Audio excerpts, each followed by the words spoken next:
Hello. I want to speak with you about what are statute of limitations and how do those statutes work? How are they used and applied in cases of sexual abuse? Hello, my name is Judie Saunders, and I'm the owner of the law offices of Judie Saunders. I'm located here in New York and New Jersey, and we work with survivors across the country.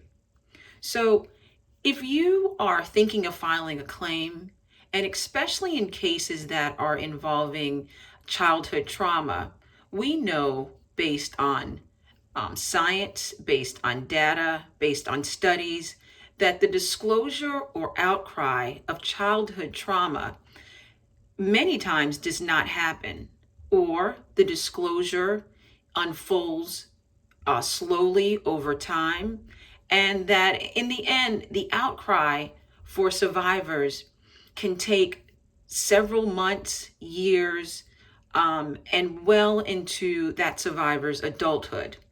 So, statute of limitations are the laws that govern when a plaintiff, the time period when a plaintiff has to file a claim. Why do we have statute of limitations?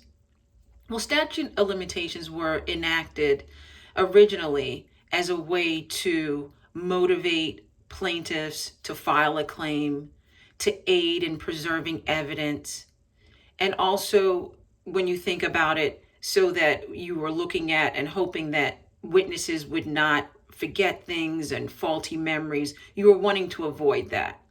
We now know that cases involving childhood trauma take time for individuals to come forward and for a number of reasons to bring those claims.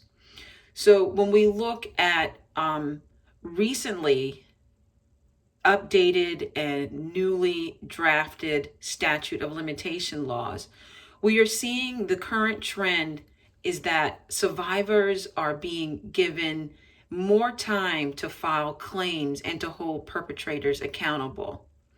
There's been amazing work done by the child advocacy group and different advocates around the country, and that group is Child USA, where they have been working to have these statute of limitations extended.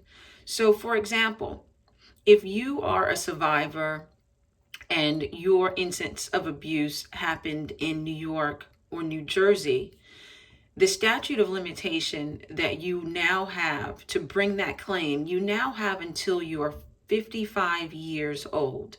And that's in New York and New Jersey. There's several other states around the country where the limitation period has also been extended. Also important to remember, and is related to the statute of limitations, are what we call revival or look back windows.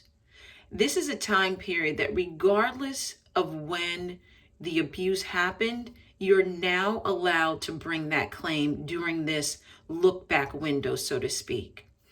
The look back windows have been extended due to the pandemic. Many of them were set to expire this year, 2020, but they're being extended by acts of the New Jersey governor and acts of the New York governor until next year, 2021. That is a brief overview of how these limitation statutes work, the time periods, and remember your claims, these limitations, there are exceptions and different time periods that apply depending on the type of claim. I'd love to talk to you more about the statute of limitations and to find out whether you have a claim as a survivor and whether you can come forward and hold an authority figure accountable. I've found, and it's something that I believe, survivors do not lack courage, they lack information. We are here to give you that information. You can reach out for confidential consultation, 212-709-8141. I look forward to speaking with you.